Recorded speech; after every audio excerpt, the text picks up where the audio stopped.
pinpoint it on Kepa today. Kepa's decision, as I said before the game, was a choice on probably recent form, probably recent situation, a tough time for him, and I felt like Willie coming in with confidence off the back of his performance against Manchester United last week would be kind of what we needed today for the game. So I don't want to jump forward beyond the Arsenal game next week. It would be wrong.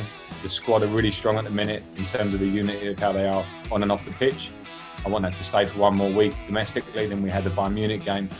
Looking forward to next season, what will happen after that.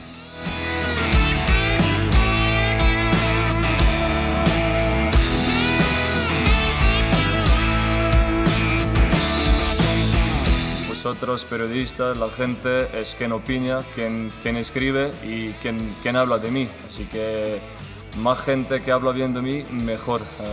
Pero yo voy a seguir trabajar y ojalá mejorar año a cada año y que en final de carrera voy a estar no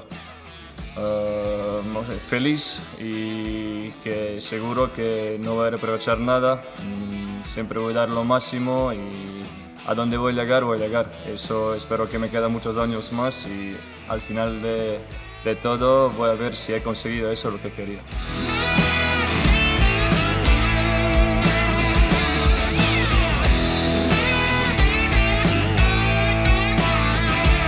The stats show he's proven worthy of quite a few points with his saves, so he's learning all the time, and then again he's a passionate keeper he wants to be the best, so he's developing, he's got good coaching there, and for me, I've said it before, I think he'll one day will be England #1 and Man United #1, and it's up to him to keep developing.